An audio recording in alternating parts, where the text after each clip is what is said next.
নমস্কার বন্ধুরা, আপনারা দেখেছেন দীঘার দ্বিতীয় দিনে আমরা সকাল সকাল উদয়পুর বিচে যাই। সেখানে আমরা ভিজে ভিজে অনেক মস্তি করি, তারপর ফিরে আসি হোটেলে এবং হোটেলের পুলেতেও আমরা খুব মজা করি। তারপরে আমরা 3টে সাড়ে 3টে নাগাদ লাঞ্চ করতে যাই। লাঞ্চ করে ওখান থেকে, যেহেতু শনিবার ছিল, ভেজ খাওয়া দাওয়া করে ওখান থেকে ফিরে আসি হোটেলে। একটা ভালো মতো ঘুম দিয়ে আমরা সন্ধ্যেতে বেরাই ওল্ড দীঘাতে। সারাটা দিন বৃষ্টি। ওল্ড দীঘাতে পৌঁছেও আমরা প্রচুর বৃষ্টিতে পড়ি, কিন্তু ভাগ্য ভালো এখানের যে মার্কেটটা সেটা টোটালটাই শেডের তলায়, তার জন্য আমরা মার্কেটিং করতে কোনো অসুবিধে হয় না।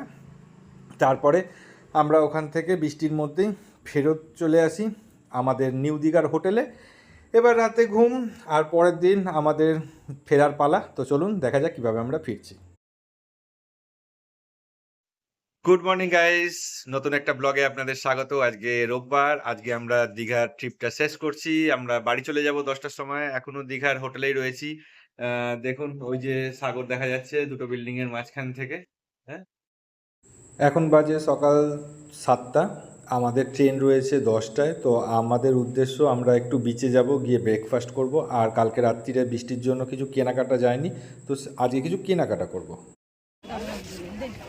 ব্যাগ, বাগ, এই একটা ব্যাগ।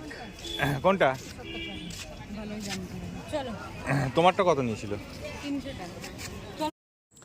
বিচের ধারে এখানে একটা হোটেলে আমরা আমাদের ব্রেকফাস্টটা সেরে নিই, পেটাই পরোটা আর ডিম টোস্টের মাধ্যমে, সঙ্গে অমলেট আর ডিমের পোচ।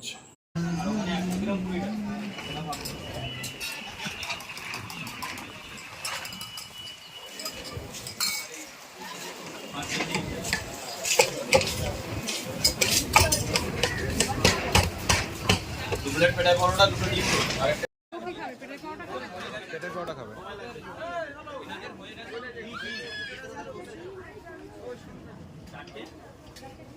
পোস্টটা কোথায় গেল? আর এক প্যাকেট পেটাই পাওয়াটাও আছে। দুধের জন্য নিয়ে যেতে হবে, তারপর দুধকে রেখে পাঠাতে হবে। আমাদের দু জায়গায় দে ভাই, দে বাবা, হাত দিয়া কি বললা? ওয়েদারটা আবার কিন্তু মেঘলা হয়ে যাচ্ছে, জানি না আবার বৃষ্টিতে ভিজে যাব কিনা। সব গোছাগুছি কমপ্লিট, বাইরে চলছে বৃষ্টি অ্যাজ ইউজুয়াল। দুদিন ধরে খালি বৃষ্টি হয়ে চলেছে, আজও অ্যাজ ইউজুয়াল বৃষ্টি হচ্ছে। এইসবের মধ্যে আমাদের টাইম শেষ, আমরা এবার বেরাবো। হ্যাঁ, একটা ফোন আমারটা চার্জ হচ্ছে এখনো। ঠিক আছে।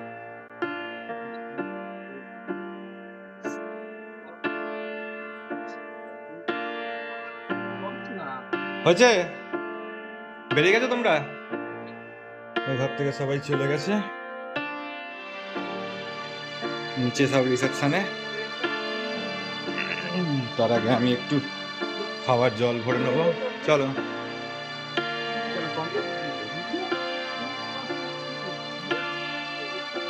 আর সবাই কোথায়? নিচে?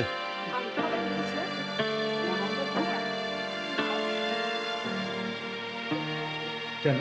100 টাকা মা ব্যাগ কিনেছে। ও আচ্ছা আচ্ছা। 400 টাকা হচ্ছে ড্রেসের। সুমি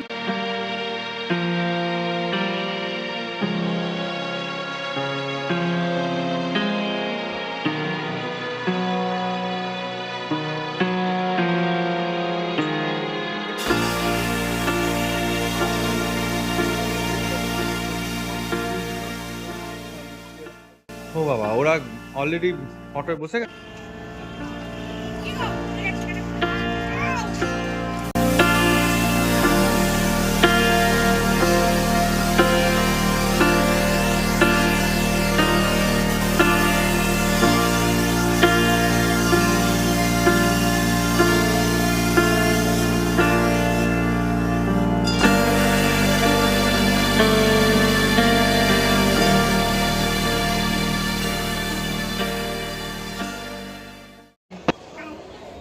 বাহ, খুব সুন্দর বলেছো। আমরা হোটেল ছেড়ে দিয়েছি, ছেড়ে দিয়ে দীঘা স্টেশনে চলে এসেছি। এখানে দেখছি পুরো লোকে লোক। আধ ঘন্টা লেট আছে ট্রেন, আবার এসে আধ ঘন্টা দাঁড়াবে। সো আমাদের কাছে এখন 1 ঘন্টা সময়। আমি আর ছোট বেবি প্ল্যাটফর্মে ঘুরছি, কারণ ছোট বেবির এক জায়গায় বসতে ভাল লাগছে না, তাই তো ছোট বেবি? কি গো, কিছু বলো। আচ্ছা, সবাইকে হাই বলে দিয়েছো? আচ্ছা,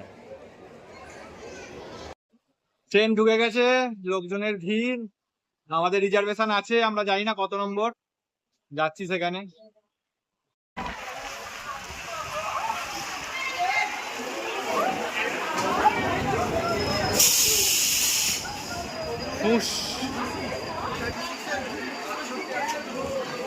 আমাদের সি বললে, D5। আচ্ছা, চলো ওঠো।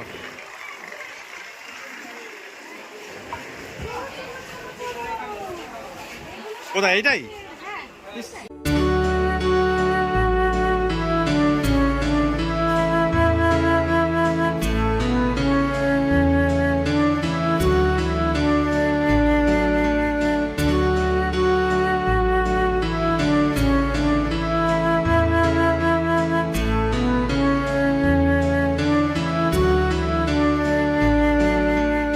দেখো ছোট বেবি, আমরা হাওড়ায় নেমে পড়েছি, এবার আমরা বাড়ি যাব।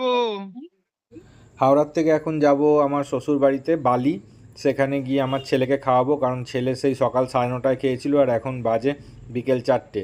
তো ইন বিটুইন কিছু খাওয়া দাওয়া হয়নি, তাই ওকে খাওয়াবো, তারপরে ওখান থেকে ওলা ধরে আমরা বাড়ির দিকে যাব। তুমি খেলছো ছোট বেবি? খেয়ে নাও, অনেকক্ষণ হয়ে গেছে তুমি খাওনি। মা খাবার রেডি করছে, খেয়ে নাও। কিছু লাগবে না, ভাত খুব সুন্দর নরম হয়েছে, লাগবে না।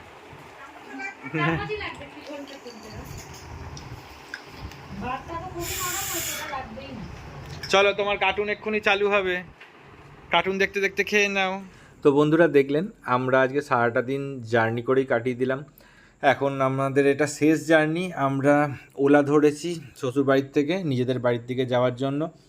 তো আমাদের ট্রিপটা ভালোই কেটেছে, আমি বলবো না খারাপ কেটেছে, আপনারাও ছিলেন আমাদের সাথে। তো বর্ষাকালে এরকমই হয়, সব জায়গায় বৃষ্টি, এটা তো পড়ে পাওয়া 14 আনা, যে নিম্নচাপটা হয়েছে তার ফলে আরও ওয়েদারটা ক্লাউডি হয়ে গেছিলো, খুব সুন্দর, আমরা খুব ভালো কাটিয়েছি। এরকমই আমরা চেয়েছিলাম দীঘাতে যেন থাকে, আর সেরকমই হয়ে গেছে ভগবানের কৃপায়। তো যাই হোক, আমরা বাড়ি পৌঁছে গেছি। অনেক দিন পরে ঠাম্মিকে পেয়ে ছোটো বেবি শুরু করে দিয়েছে ঠাম্মির সঙ্গে মজা করা। এখন বাজে 7:45, আমরা আজকে তাড়াতাড়ি খেয়ে দিয়ে শুয়ে পড়বো, খুব ক্লান্ত। তো কালকে দেখা হচ্ছে আপনাদের সঙ্গে আবার ঠিক সন্ধে 6টায়। ততদিন খুব ভালো থাকবেন, টাটা।